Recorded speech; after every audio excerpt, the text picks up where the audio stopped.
Assalamualaikum warahmatullahi wabarakatuh. Saya Nabila Zarani dengan NPM 213402516300. Saya akan menjelaskan tentang sumber daya manusia. Next.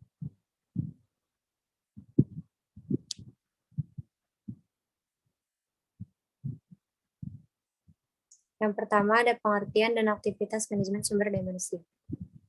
Menurut Haji Simamora 2006 mengatakan bahwa manajemen sumber daya manusia adalah hal-hal yang berkaitan dengan pembinaan, penggunaan, dan perlindungan sumber daya manusia. Tugas manajemen sumber daya manusia adalah mengelola unsur-unsur manusia dengan segala potensi yang dimiliki sehingga dapat diperoleh sumber daya manusia yang dapat mencapai tujuan organisasi. Berkaitan dengan konsep manajemen sumber daya manusia, maka fokus utamanya adalah memberikan kontribusi pada suksesnya organisasi. Oleh karena itu, untuk meningkatkan kinerja organisasi, maka dukungan dan aktivitas manajemen sumber daya manusia penting, di mana aktivitas tersebut merupakan fungsi operasional manajemen sumber daya manusia. Next.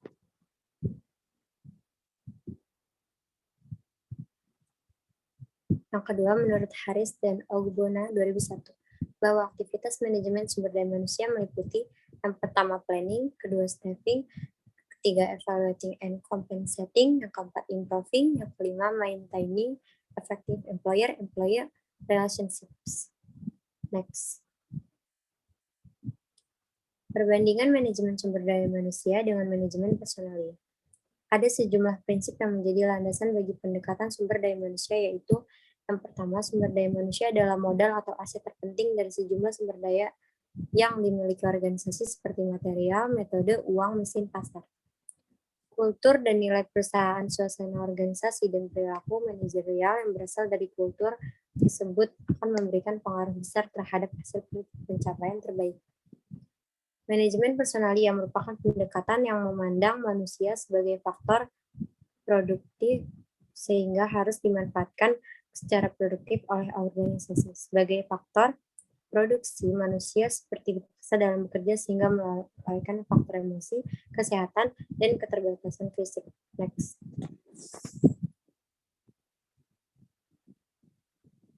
Selain dilihat dari sisi perbedaan, akan dilihat juga kesamaan antara manajemen sumber daya manusia dengan manajemen personalia sebagaimana dikemukakan Sadarmayanti 2009, yaitu manajemen personalia seperti manajemen sumber daya manusia menyadari bahwa manajemen ini bertanggung jawab mengelola manusia.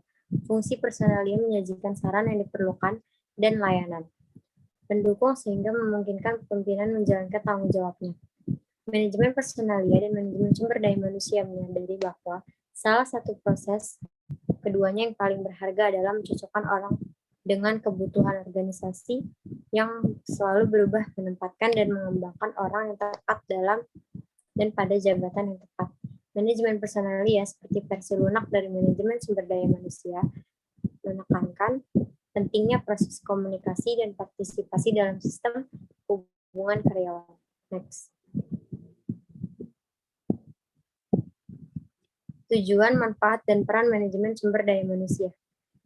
Manajemen sumber daya manusia bermaksud memperbaiki kontribusi produktif orang-orang terhadap organisasi dengan cara yang bertanggung jawab secara strategis, etis, dan sosial. Tujuan dari manajemen sumber daya manusia secara umum adalah untuk memastikan bahwa organisasi mampu mencapai keberhasilan melalui kerjasama dan kontribusi aktif dari manusia. Sedangkan secara khusus menurut Sadarmayanti 2007, manajemen sumber daya manusia bertujuan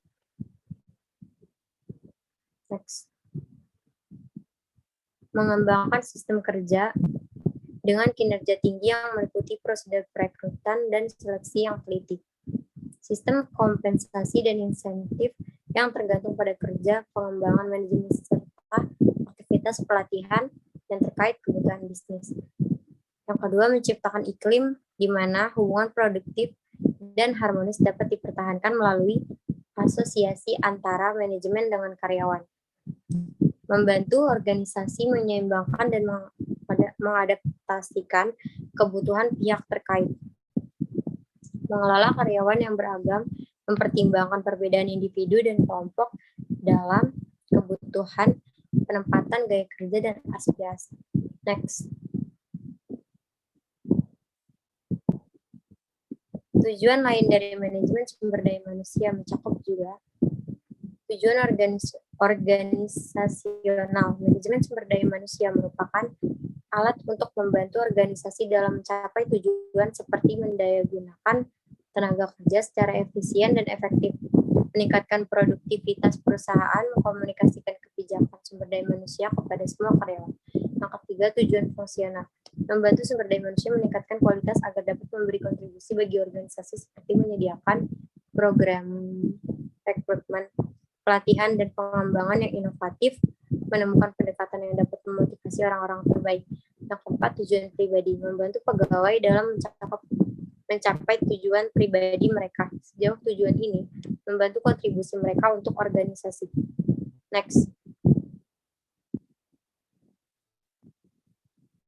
Menurut Nawawi 2000, penerapan manajemen sumber daya manusia pada organisasi akan memberikan berbagai manfaat seperti organisasi atau perusahaan akan memiliki hasil analisis pekerjaan atau jabatan berupa deskripsi dan atau spesifikasi pekerjaan atau jabatan yang terpilih.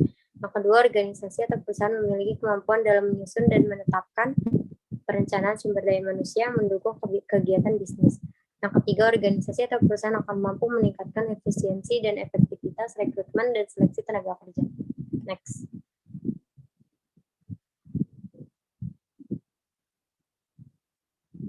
Peran administrasi sumber daya manusia banyak ditekankan pada proses dan penyimpan catatan, menyimpan arsip tenaga kerja dan bank data terkait. Jika seperti ini, maka staf sumber daya manusia hanya dilihat sebagai klerikal dan kontributor administrasi tingkat rendah pada organisasi. Aktivitas operasional sifatnya taktis, sedangkan peran strategi sumber daya manusia menekankan bahwa orang-orang di organisasi adalah sumber daya terpenting dan investasi organisasi. Agar sumber daya manusia dapat memainkan peran strategis, maka harus fokus pada masalah dan implikasi sumber daya manusia jangka panjang. Next. Tantangan manajemen sumber daya manusia. Di era globalisasi dan perdagangan bebas, perkembangan teknologi dan informasi merupakan tantangan lingkungan manajemen sumber daya manusia. Ada beberapa tantangan yang akan dihadapi. Yang pertama, ada perubahan perekonomian dan perkembangan teknologi. Yang kedua, perubahan strategi ekonomi negara akan berpengaruh pada perubahan pola ketenagakerjaan dan jenis pekerjaan. Next.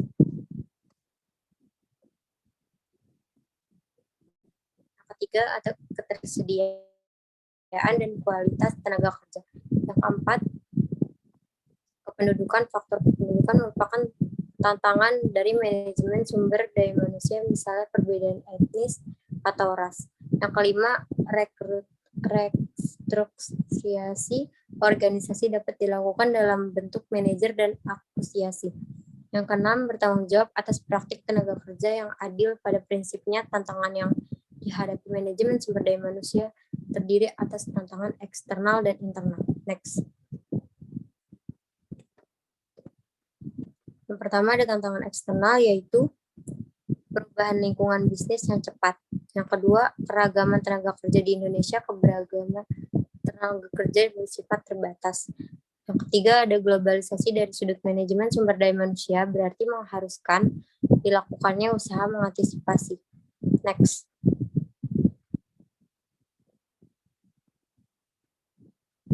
Perbedaan pemerintah, setiap perusahaan harus memiliki sumber daya manusia yang mampu membuat keputusan kebijaksanaan dan melakukan operasional. Nextnya ada perkembangan pekerjaan dan peran keluarga. Semakin banyak pasangan suami istri yang bekerja sehingga sering terjadi kesulitan untuk bertanggung jawab. Nextnya lagi ada kekurangan tenaga kerja yang terampil. Tenaga kerja terampil semakin banyak diperlukan baik untuk melaksanakan pekerjaan teknis maupun untuk pekerjaan manajerial. Next.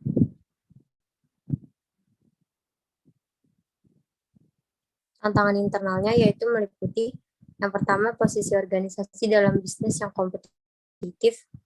Yang kedua, ada fleksibilitas organisasi atau perusahaan. Yang ketiga, ada pengurangan tenaga kerja manajemen sumber daya manusia. Yang keempat, ada tantangan restrukturisasi. Yang kelima, ada bisnis kecil seperti dikemukakan di atas, yang terdiri dari banyak anak perusahaan. yang saling memiliki ketergantungan dalam produk berupa barang atau jasa yang dihasilkan sebagai perwujudan jaringan kerja dalam berbisnis. Next.